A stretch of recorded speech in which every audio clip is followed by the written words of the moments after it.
This video is brought to you by Wicket Cricket Manager. Can we start with your name and job title, please? So my name's Ananya Upendran, and I currently work as a program lead at Go Sports Foundation. I used to be a cricketer, part-time journalist as well, so been around the women's cricket space for 20 years now. You just casually threw out there that you used to be a cricketer. I mean, we all used to be cricketers in some ways, but what level of a cricketer were you? Because I think it might be slightly more impressive than mine. Well, I played domestic cricket, List A, T20, first class for Hyderabad and the South Zone. I also played for India A as well. So, yeah, played a bit of cricket, I think, over 15 seasons. Yeah. And it would be fair to say that from a young age, you threw kind of everything at being I'd say professional cricketer, but that probably didn't even exist when you started. But, you wanted to play for India. You wanted to get as far as you could, be the best cricketer you could. This wasn't a casual thing. It wasn't like, just on the weekends you played a game. You were legitimately trying to make it, as far as you could in women's cricket. Yeah, it is fair to say that, I guess, like you said, when I started off, there was no concept of professional cricket. I started playing in 2005, 4 or 5. That was just before the BCCI took over cricket in India as well. So we were still under the Women's Cricket Association of India. We paid to play essentially, and I was at the time playing district level. So kind of went from there to actually getting like a match fee, which was like 500 rupees. I'm not sure how that translates into dollars, but it's not a lot. It's not a lot. It's not a lot of rupees either. So, so went from that to getting paid a bit and just kind of stuck at it. I was one of those people who I think my parents never expected me to pick cricket as a career. I think they always thought of it as, being one of the things I did. So again, I guess from the home side, I wasn't really pressured into, it wasn't one of those typical Indian families where if you throw everything at what you're doing, everyone's like, oh, I need you to play for India at 16. I wasn't one of those. It was kind of a side gig. But then because I threw everything into it and I had the dream of playing for India, I guess that's what I did. But side note, I actually wanted to play for the Australian men's team when I started playing. So, kind of got sidetracked from that. That would have been tough. What a story that would have been if you managed that. But you start to develop. When do you realize you're good? What do you get good at first? How does your career sort of blossom in that way? Well, I started playing, I guess, professionally or training professionally when I was 13 or 14. Started training with Mithali Raj's dad, actually. So he was my first coach. And I think it wasn't until I was maybe 17, 18 where I thought I'm kind of half good at this. I was under 19 captain at the time. So I was also, super confident. I think most teenagers think the world of themselves. So I was one of those very cocky teenagers. You put a captaincy hat on me and I just thought, I'm going to be India captain next. So I think probably at 17, 18 was when I thought I was kind of okay and I could really push to be part of the Indian team. But I think in terms of when did I actually believe I could make the step up, it was probably only at 22, and which was kind of late, but So you get to 22. You're correct me if I'm wrong, but you're a bit of an all-rounder. Is that fair to say, or? Well, I actually started at age group level. I was a batting all-rounder. I transitioned to senior level as a bowler who could bat and batted 7, 8, 9 because the Hyderabad team was full of superstars. So I was essentially batting 7, 8, 9 and opening the bowling. But then later in my career, I kind of became an all-rounder. I actually became an opening batter who bowled one change. So my career kind of did a flip. But at 21, I guess I was a bowler who could bat. And so as cricket gets more professional and, you as an adult at this point, not even your family, but you as an adult start to think there's something here. When does it change from being the side hustle gig or the bit of fun that you do and throw your life at? And when does it become everything to you? I guess it started to become everything to me maybe when I was around 17, because once I finished, most of my decisions around education became, will they allow me to play cricket? Will I need to stay in Hyderabad because I want to play cricket. So I think when all those choices centered around my cricket playing career was when I think I realized that this is what I wanted to do for the rest of my life. Well, for the most part of the next 10 years at least. And I think that was around the time I was 17, maybe, when I picked a school that was in Hyderabad. Then I went on to pick a college that was in Hyderabad and that would allow me to play. So the school that I actually wanted to go to, I wanted to study history, but they didn't allow me to play sport. So then I went on and studied economics because they allowed me to play sport. So when those decisions kind of became cricket centered, I realized that was what I was going to do. And when do you sort of start to think more like a professional then? You talk about the money starting to come into the game. I would have thought that probably, through your early 20s, it's still fairly amateur with little bits of money. And then it starts to become a little bit more professional after that. Is it your main source of income? Do you have other jobs? How do you kind of balance all that sort of thing? So I think I was lucky that cricket was never really a profession for me. Of course, I trained like a maniac. I would start training at 6 a.m., do a fitness session till maybe 7:38, then take a little bit of a break and hit the nets, and then come back and practice with the team in the evening. So I would train to be a professional, but it was never my main source of income. But I was really lucky that I was able to write. So I found jobs and people who were willing to let me write. So my first job was with Wouldnt in India, and I kind of played, I was part of the domestic circuit and also covering it. So that was kind of weird and interesting at the same time. But yeah, I think from the time I was, say, 20, maybe 22, I was doing a bit of freelancing. And then later on, I started working and being a journalist alongside playing as well. So I found one of your other blogs where you write about a game in Pondicherry that left you in tears, which I'm not sure if it was the last game, but it was certainly one of the last games that you played. What age were you at this stage? What had gone on? Is this the sort of realization that you'd given everything and you weren't going to make it to the next level? Or, what made you have that breakthrough in that game? Well, I think I was around 28, 27, 20. I think I was 28 at the time. And I'd had a couple of really, really good years.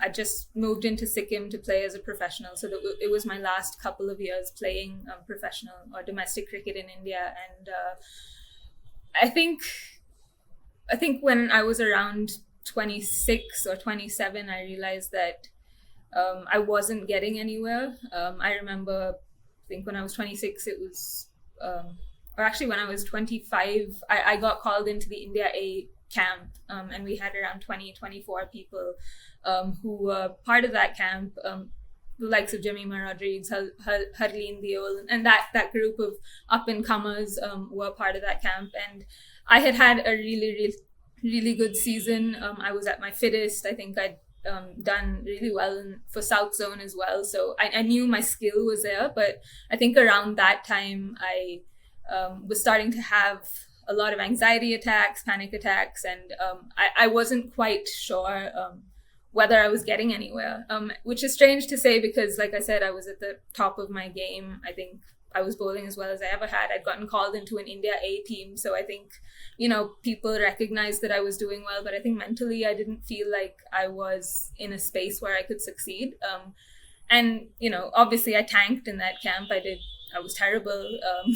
And I didn't get picked for the squads. I had a very bad season that followed. And I think it was around that time where I just thought, do I really want to keep doing this? And I shifted states hoping that a change in environment would kind of help me, find that love again. And I think I had two really, really good seasons. Like I said, I started off as a bowling all-rounder. I went to Sikkim and ended up opening the batting. I finished in the top 5 run getters. I scored my first 100. Things that I had never ever thought I could ever do playing for Hyderabad, I had managed to achieve there. So I was still doing really well. But I think the game that I wrote about was my second season with Sikkim. Again, I was scoring heavily. I'd scored 100 in my first game and was consistently getting runs, and I was captain of the side as well. But I remember just going through that season wanting to go home. I never wanted to be there, and that for me was very strange because I was always the one who was first to a training session, last to leave. I always wanted to help my teammates. If anyone, ever wanted an extra throwdown or something, I would always be there. And I read all that I could about cricket. I had all the books I owned were cricket books, and I watched every game under the sun. So it was very strange for me to feel, for someone like that to feel like, I just want to go home. I don't want to be here. And I think at the game that I wrote about in particular was a game where I had seen through potentially the toughest spell that I'd faced that entire tournament against a very good seam bowling attack. And then I threw my wicket away to some person who was bowling pies, and all due respect. But yeah, I kind of came back and I was in some ways relieved that I'd gotten out. I would have normally been really angry with myself and probably thrown my gear around and been a bit of a Nasir Hussain, but I just kind of sat there, and I remember pulling out my diary and just saying, I think I'm done. And I think that was the point, because I didn't feel any regret, because I was not upset with myself, and because the thought throughout the day was, I just want to get over with this and leave. I think at that point I was just like, I'm not going to do this anymore.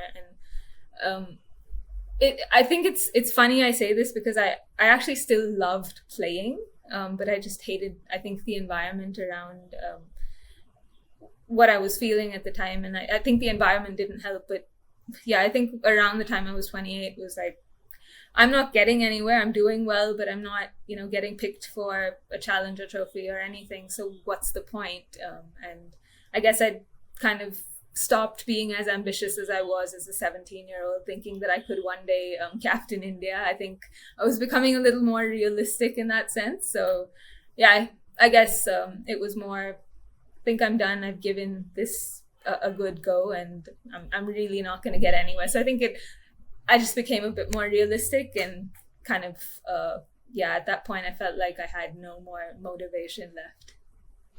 It's an interesting age, because I know there was always this thing in English cricket that there were a lot of players who were quite often very talented when they were younger, a bit like you, who get to 28, and if they have a secondary job and they don't believe that they're going to make the next level, or they've already made their next level and they don't think they'll get back, you see a lot of them leave. I remember I was always shocked by it when I moved to, into English cricket, because you're getting paid to play cricket. It's something that you love. In your case, you're very obsessed with it, even more so than some of these other people. But there does seem to be a lot of cricketers hang on because there is no plan B. There is no plan C. And for you, the love of the game doesn't seem to disappear, but what disappears is your want to keep putting yourself in those situations. So as you're saying, the traveling schedule, that perhaps you play for 2 more years, and hope that somehow the tide turns and everything else. Whereas you see another option out there and you kind of follow that. Is that fair? I think it did help that I had something else, but I think unfortunately for me, that something else was still in cricket. While it was writing, I was still in the environment. So while it helped me get out of, I guess, the inner circle of that environment, it didn't help me get out of it completely. So I guess it was a double-edged sword for me, but it did. I think it was easier for me to leave, one, because I hated being there, but 2, because I knew that I had something else to fall back on, I guess. Fall back on. But I've seen lots of people do one of the two. It's funny you say that I was, well, you obviously didn't watch me play, but you said that I was a very talented player. True to God, I probably wasn't the most talented player in my batch of under-19 cricketers. I think I was one of the least talented players. I think outlasted most of my teammates, which is why I think I got as far as I did. But yeah, I think I kind of just, I guess, lost a bit of that motivation to keep going at it. And the fact that I could write was helpful, but in hindsight, it wasn't as helpful as I thought it was. Well, I want to go on to this. There's something very interesting in the fact that you're someone who is. It's very rare for someone at the same time to be on both sides of the fence, and that's almost another podcast that we'll have to get to another day. Because I know professional cricketers who've done some writing before, and I certainly know there's a few players who are played a little bit of first class cricket and then go on to be writers. But your crossover is a lot bigger and a lot deeper in that you were doing both at the same time for a consistent a period. So it is a little bit different from that perspective. But the other thing is you talked about the fact that you're walking away from cricket, but actually you can't walk away from cricket because A, you're obsessed with the game, and B, even to give yourself a break from cricket, you now need to get work, and the best chance for you to get work is in cricket, right? Yeah, that's precisely it. And I think having been part of both sides, I think that was kind of my USP as a writer as well. The fact that I knew the people in the system, I knew how it worked. I could give somewhat of an insider's view. I had easier access to the players than other journalists did. So I guess that was kind of something that got me my jobs, which meant that I had to continue writing about Indian cricket when that was, in truth, the hardest thing for me to do, because it felt very personal to do, because I knew all these players, I knew their backstories, but it also felt like I wanted to be that, and I am not that, but I'm having to write about that. So it was I think while I was doing it, I found it quite hard to even try and be critical, because I was writing about people who were my friends, and who I was a lot of the time playing with. I remember I wrote an article on Smriti Mandana, and a month later she was my captain in a tournament. And so I was just constantly thinking, oh crap, I can't write anything bad about her, because what if she doesn't give me another over, and all those kinds of things. So it was really interesting, but it was I think I'm still kind of making sense of how I did it, but I guess it helped that I was part of the system, and that's why I got a lot of the jobs that I did. But so afterwards, when you finish as a player and you get to the point of, you're retiring from the game, you talk about feeling, you talk about being in tears in the change room and being frustrated with cricket. I think you used the word betrayed in there somewhere along the line as well. What brings you back to cricket to the point that you're now, talking about it again? I think it's a combination of a lot of things. So I was working with Women's Cricket Zone I worked with them for a little over 2.5 years, where, because it was an Indian website, India was our main focus. The women's team and the international team and domestic cricket. So in that sense, I retired, I think, officially played my last game in 2020, just before COVID hit, and continued to work for Women's Cricket Zone until the end of 2021. So I was covering a lot of Indian cricket, and like I said, through the time, hated it, but had to do it because it was my job. Then I think in 2021, I decided that I needed a break. But through that time, for me, I think something that happened, because I loved the game, I continued to watch it. So I think while I was still playing, I was one of those people who followed, like I said, every single game under the sun. So I would log on to every website and try and look at scorecards and things like that. And funnily enough, when I was kind of doing really well, I was picked for India A to play against South Africa in 2014. And that was one of the teams that from that point became kind of the reason why I followed a lot of cricket afterwards, and continued to follow it even through the time that I hated it. So South Africa kind of became the reason that I stayed in the game, continued to follow the game. A lot of my favorite players are South African. In case you follow me on Twitter, you know that I love Mignon du Preez and Marzan Kapp and Shabnam Ismail. And I love that group of players and the way they play and what they've done for the game. So that was kind of one of my hooks. And I think the fact that I was so openly, I guess so openly adored them, I kind of, after I gave up my job in 2021, I got approached by Cass Naidu, who runs G Sport for Girls in South Africa, who then said, I think you should write for us. There are a couple of World Cups coming up in South Africa. You do like this team, you follow this team, you know them. It would be nice if you could give a global perspective of South African cricket.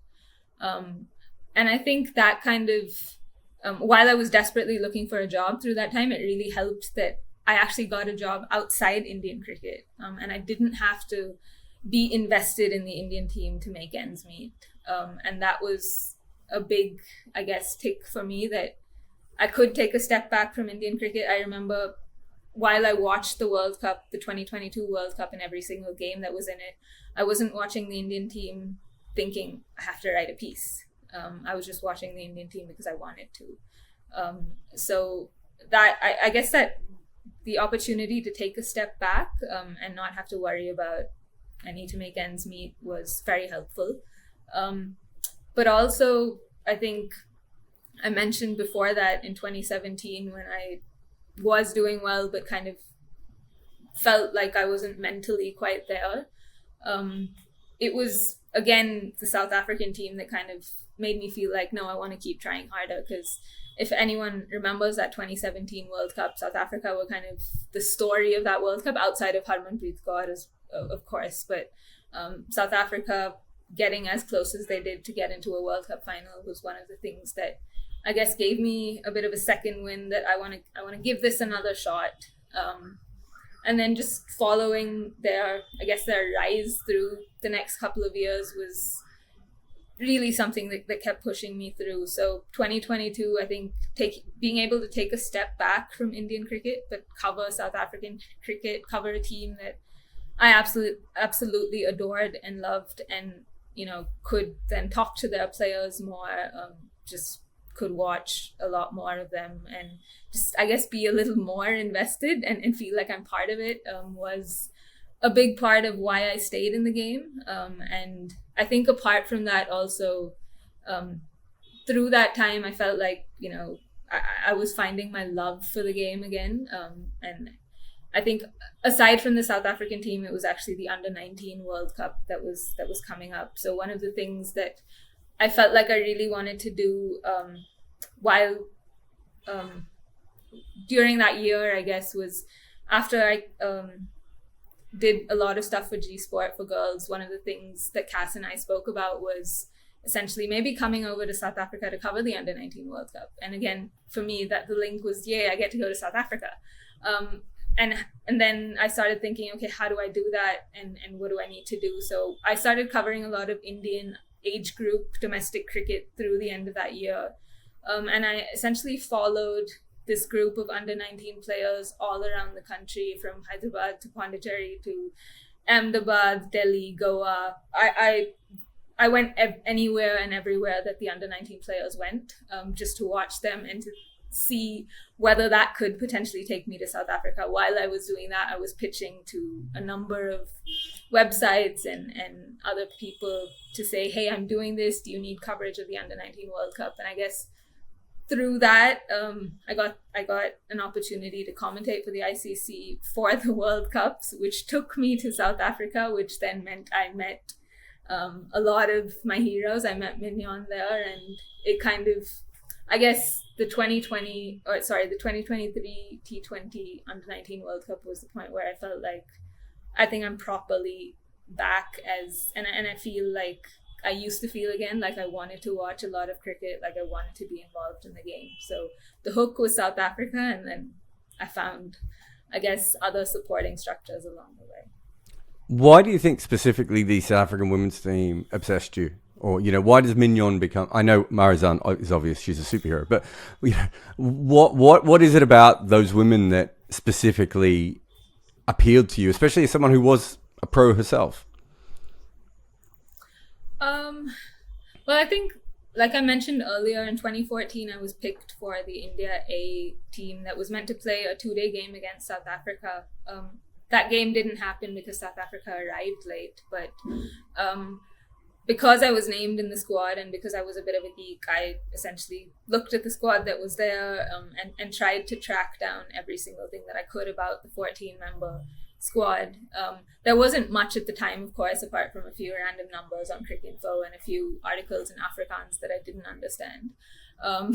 But I guess those names kind of stuck with me. And then I watched that series from the grounds in Bangalore. And I watched Chloe Tryon absolutely massacre India in that first, I think it was the first game or the second game, I don't remember. But she just started walloping everyone into the stands. And at that point, I'd never seen anyone hit like that outside. I think the earliest I'd seen someone play like that was Karen Rolton. And after that, in person, I hadn't seen anyone bat at that pace and just treat bowlers like with absolute disdain. So I think that was the innings that kind of made me think, wow, this is an exceptional team. And then Marizan in the same game bowled a really good opening spell. Which again, because she was a fast bowler, I was like, wow, this is so cool. So that, I guess, was kind of the hook. And after that, my first gig as a journalist was the 2016 T20 World Cup that happened in India. And South Africa were playing. I covered the women's games in Bangalore, and South Africa played a couple of games in Bangalore. And they had a miserable tournament. I think they only managed to beat Ireland. But I remember through those press conferences, and Mignon came for all 4 of them, she was just so incredibly positive and kind of just, I guess, was able to focus on the good things through the tournament and was so patient. I mean, at the time, there were probably like 5 journalists in the press box, and 2 of them were, no offense, men who didn't know anything and asked absolute stupid questions like, why is your jersey number 22? Or, can you please explain what? And they just, like, what did you eat for breakfast? They asked absolute, like, ridiculous questions. And she, through those press conferences, kind of just laughed it off and managed to still answer very, very nicely and politely. And I remember after the last game, I asked for an interview with her, and I thought, she'd say, we lost everything. I don't really want to talk to you. I just want to go home. And they were meant to leave at, I think, 5:00 from the hotel. She said, the manager said, you can come at 4, but just make sure it's short, not more than 20 minutes. So I went and spoke to her for 22 minutes, I remember. And it was so amazing how through that time, through that interview, and I kept wondering, can I ask her about her form? It just feels so personal. Because I had a really bad season as well. I hadn't done really well in the previous season, got dropped from the South Zone team. So I was feeling like, am I not good enough, blah, blah, blah. And I really wanted to ask her a lot of those questions from a cricketer's point of view. And I remember writing my notes and thinking, maybe let's not go there. Let's not touch the form because she hasn't done really well. And she kind of maneuvered the conversation into that area. And she was very vulnerable, very honest about her struggles against spin, what she felt as a leader, how she felt very lonely, and all those kinds of things. And I think at that point, for someone who was struggling, it was just incredible to see that people who I thought were invincible are actually human. And I think that was the point at which I fell in love with Mignon du Preez and realized that that's exactly how I want to be. And I think through that interview, again, while she was very honest about her own form and about her own struggles, she was just so positive about all her other teammates and just knew exactly how the South African team needed to improve. She was, looking at the smallest details and was very specific about what needed to happen for them to get better. And at the time, I thought, this is the perfect leader for this team. And that was actually the last tournament she was captain for, and she stepped aside.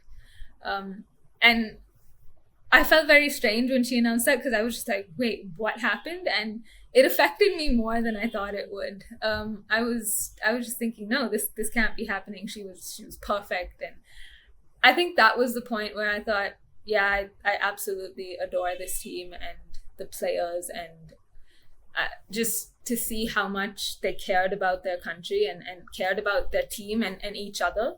I think that was what really, I guess, stood out to me, that they were such team people in a sport that, let's be honest, is a very individual, very kind of selfish sport. So it was, I think for me, it was quite interesting to see someone who was just so, in many ways, kind of wanted to see everyone around her do as well as she did. So yeah.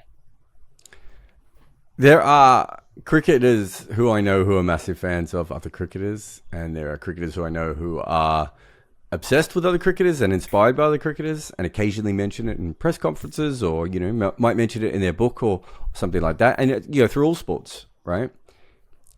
You are a very public fan of the South African cricket team in a way that almost reads more like someone who hasn't played cricket, right?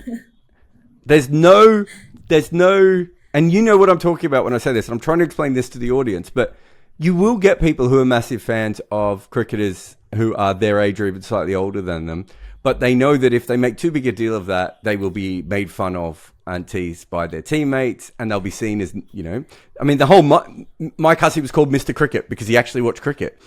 I've seen David Warner make fun of other cricketers for trying to find cricket on a hotel TV before, right? You go well beyond that, and if I may say, slightly fangirl about the South African women's team at times, right? That's a weird place to be for someone who was an Indian A player who, is also quite well respected through journalism and commentary and everything else. It's a very open way of doing things. It's not particularly traditional how I would expect most professional athletes to be. I've got called out a lot for that before. I bet. I recently got a message on Instagram from one of my teammates from India A, actually, who said, I think it was in response to some post that I'd actually put out about an Indian cricketer, who said, why are you talking about India? You generally just talk about the South Africans, and you only like the South Africans. You should move there. And I wasn't sure whether it was sarcastic or whether she was, joking, or whether she really meant it. But I've got called out a lot, especially recently. I think when I was playing, I think I kept it in check a little bit. I wasn't as, I love this person, I love that person. I did it, but maybe not to the extent I do it now. I think I have, over the last year, just kind of, because I feel like with the South African women's team, because, like I said, I'm back in a space where I want to be within the women's cricket ecosystem. I want to be part of this game, and I want to continue to do what I'm doing. If you'd asked me 2 years ago, or even 3 years ago, or actually even maybe in the middle of 2022, if you'd asked me whether I want to come back and be part of the women's cricket ecosystem, I would have said no.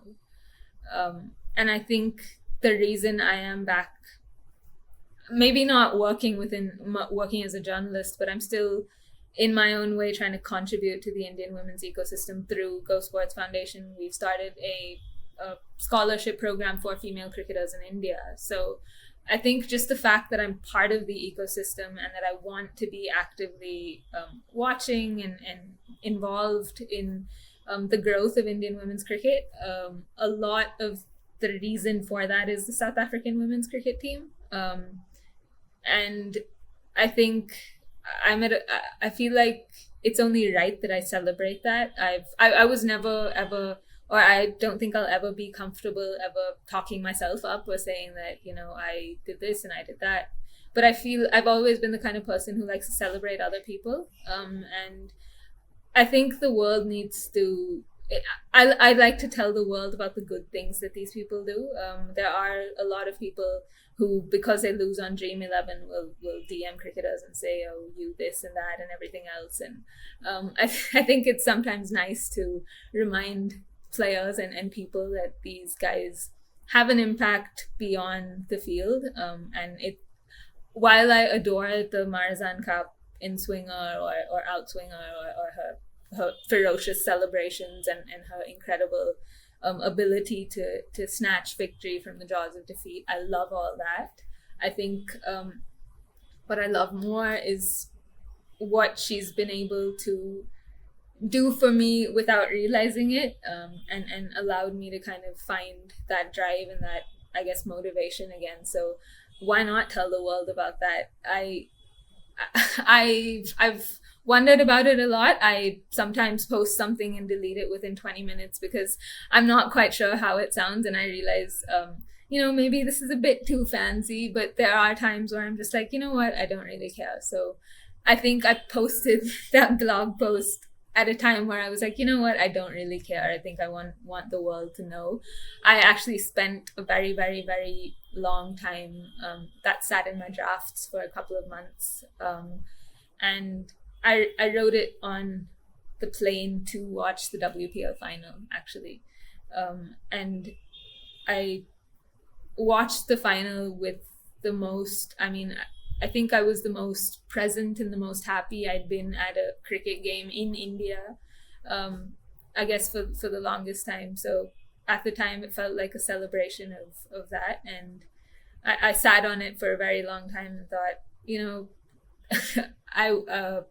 why not tell the world? Because I feel like at some level, it's nice when someone comes and tells me that, I thank you for doing this. It feels nice. So, why not celebrate the people who did that for me? And while they don't know me and they may just think of me as, oh, that crazy fan who keeps tweeting random stuff, I'm okay with that, but as long as you know that I think very highly of you and I admire you beyond what you've done on the field, and it really means a lot to me that you're doing what you're doing. So while I guess it's weird and I know I can go a bit overboard, I guess I'm okay with that as long as it's celebrating other people. And if it's the South African women's cricket team, it's just, I'm definitely going to do it. So, What's the title of the article? Do you remember? How South Africa saved my life. How much of that is journalistic hyperbole and looking for a good title, and how much of that is legitimate? Okay, I'd hope this wouldn't happen. I hope the article was a line in the sand. Look, I think it's a bit of both. I mentioned the 2017 period and how it was, I guess, really difficult for me. And I think at the time I remember speaking to my coach and saying, I need a break. And the response I got to that was, how can you ask for a break now? You are at the top of your game. You are doing as well as you ever had. It would be stupid to ask to take a break. You go off the radar. No one's going to think of you again. And at the time I was like, yeah, she's right. I shouldn't be doing this because I was one of the first names on the team sheet and I was getting picked everywhere. So I, of course, guilted myself into continuing it. And I remember through that period would attend practice sessions, would go a little early, sit in the car, cry, and come back home. And I think I've never said this before, but through that period, I remember sometimes driving and thinking maybe I should just crash into a pole. So yeah, I guess there is a bit of hyperbole, but maybe not as much. For me, this piece I thought was a line in the sand. It is in many ways a line in the sand for me, just accepting that all that happened. But yeah, it is the truth, and it's the truth that I haven't spoken to too many people about. But yeah, I think they did say that. Are you okay? Yep. Is there anything else you want to add, or do you want to stop here? It's completely up to you. No, I mean, I can't think of anything else really. I mean, I genuinely didn't think this would happen.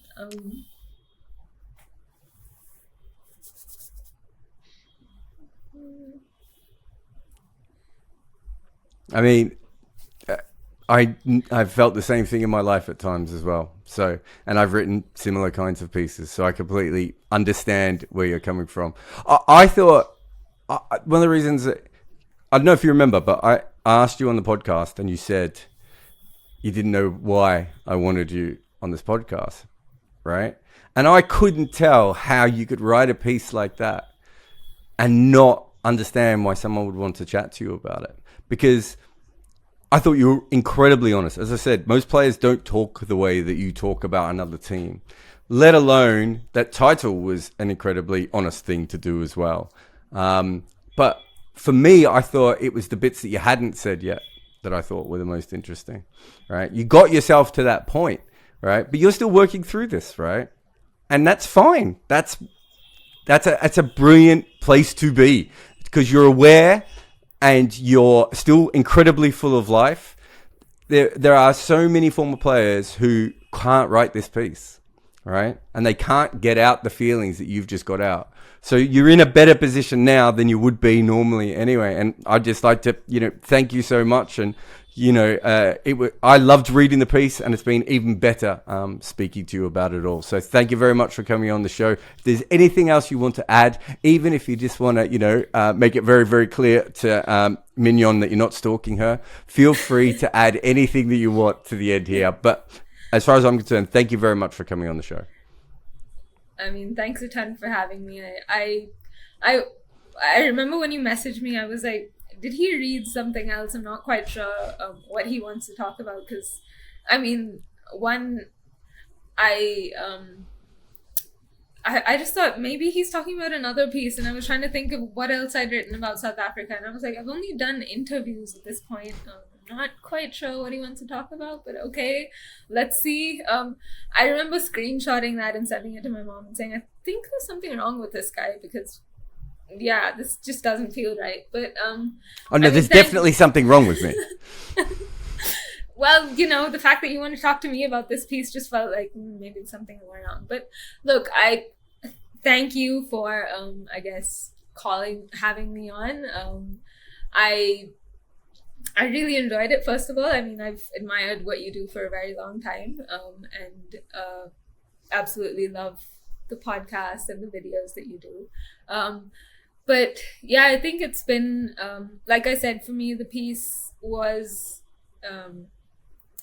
a point where I felt like I can stop feeling regret about my career. I think for the longest time, especially after I officially retired, it was always watching the Indian cricket team and thinking I wanted to be there, and feeling a bit like a failure.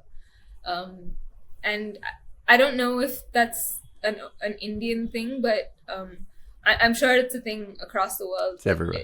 It's always felt like, to be successful, I had to play for India, because I think ever since I was 18, 19, and I would train with the boys, they would ask me, what are you doing? And I would say, I'm playing for the state. And I would think for an 18-year-old to be playing for list A cricket is a pretty big deal. I think in the men's game, they would make a big deal about it. And they would just say, oh, okay, big deal.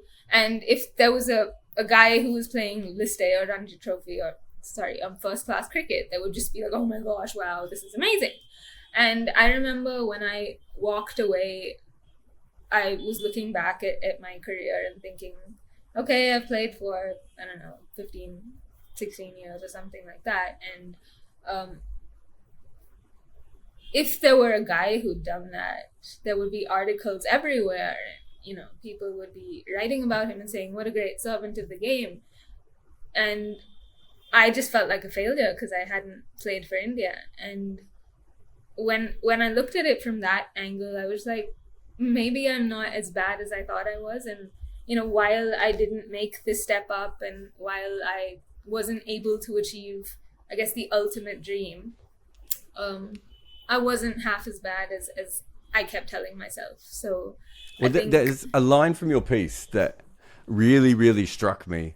And I don't know if anyone's ever told you this before. And look, when you're in your 20s, things don't mean as much as you start to get a little bit older. But you wrote, you thought of yourself as an almost, but not quite, right? And the amount of, and I mean all-time great cricketers who have said that kind of thing to me, right? Like, I could say this because he's passed on, but Martin Crowe talked about his career that way. Now, Martin Crowe has a very, very good argument of being one of the best 50 test batters of all time. Changed the way that white ball cricket was played. Incredible captain. You know, Wassim Akram, I found a video on TikTok the other day of Wassim Akram saying he was the hardest guy I had to bowl to, was Martin Crowe.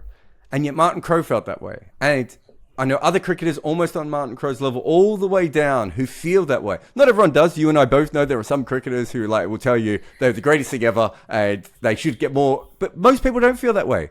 And again, there were so many little bits in your piece that I almost feel that there's more you can make of what you wrote. And I know you want to stop.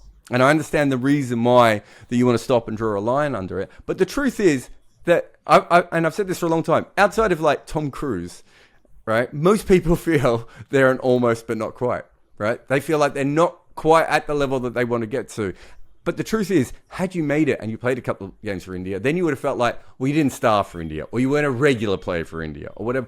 It's most of our life is almost but not quite. But the fact is that you're still here and you're still fighting, and you've gone into other areas of the game that perhaps if you played longer, you wouldn't have been in. You wouldn't be on, if you'd have played longer, and maybe even scraped a couple of games for India, you wouldn't have written that blog post and you wouldn't be on this podcast right now. And the same people that Mignon, the same way that Mignon inspired you, you have the chance to inspire other people now. Yeah, I think that's kind of, I guess the reason that I wrote the piece was I know there are a lot of people who felt very similarly. And all through my career playing, I think there was one teammate, Gohar Sultana, who has played for the country, played many years for the country, who I think for me was the ultimate, that I wanted to be like her, because one, she was extremely successful, she was great at the game, but she was also one of the best teammates I have ever had, because she kind of try and lift everyone around her and make sure that people got better and people felt safe in the environment that when she was captain or she was a senior player. And it was always about celebrating other people and building them up. So for me, I guess the blog in many ways is a celebration of just the people who helped lift me up. And yeah, about the almost but not quite thing, I guess for me that runs across many parts of my life. I feel like I'm not quite sure where I belong. I think that's been the hardest thing for me over the last couple of years is I used to see myself as a cricketer, so I was part of that group. The cricketers then see me as a journalist.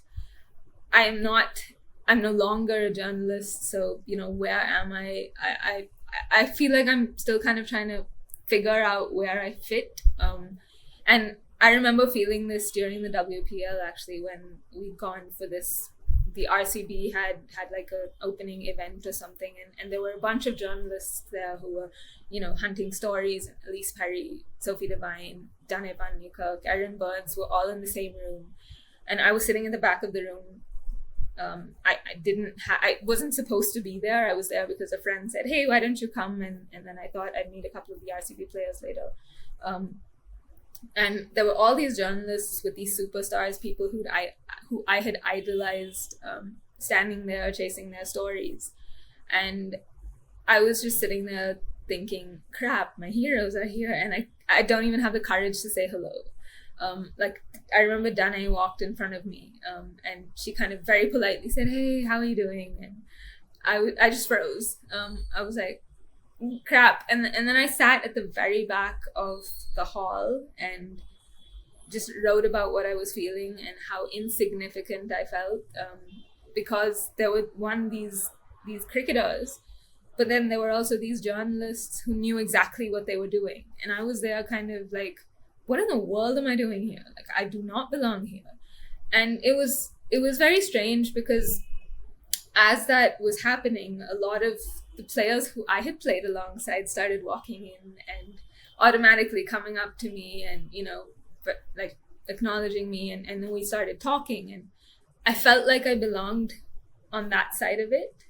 But I wasn't on that side of it. And so, where do I fit now? So I think that feeling of insignificance really drove a lot of, what am I doing here kind of, and almost, but not quite. It felt like at every point, like as a cricketer, I'm no longer a journalist. I'm not quite a journalist. So I guess it feels like a theme in my life almost, but like I said, I feel like I'm coming to terms with a lot of things and just seeing how can I guess, impact or make a change in Indian women's cricket. I feel like that's probably been one of the things I've been trying to do for the longest time. I remember when I think reality finally dawned on me, when I was like, I'm not gonna make the step up, was the point I started becoming very vocal on Twitter and talking about a lot of things like match fees and the fact that we need WPLs. I remember there was a thread that just went absolutely viral, and I think it was about why we need a WPL and professionalism, and why you need to invest in the women's cricket system, especially at the domestic level. And it was because I'd kind of given up on that dream that I was able to start, I guess, trying to drive conversations around very important things at domestic level. And I feel like while I wasn't able to achieve my dreams, I think it's kind of put me in a position where I can then fight the battle for the little guy, but for the domestic cricketers, and just because I know I have an understanding of what it takes to get there, and I know what the major gaps are in the system. And I feel like with a lot of players, once they make the jump, especially now because they're just playing so much more, they don't quite have an understanding of what's happening lower down. And I guess at this point I'm just like, you know what, I'm going to try and fight their battles. But yeah, the almost but not quite thing just feels like a trend in my life, so I'm trying to figure out where I actually fit in. If it makes you feel better, I think I felt almost but not quite. Oh, actually, I've probably just felt more but not quite than I have even almost throughout my life. Thank you very much for coming on the podcast. Thanks a ton for having me. It was lovely to be here. It's a dream come true, by the way, Jarrod. What, being on this show? Being on anything you do, really, to be honest. Then as I said, it's not almost, but not quite. You've achieved. We could tick that box. Yes. Finally a success. All right.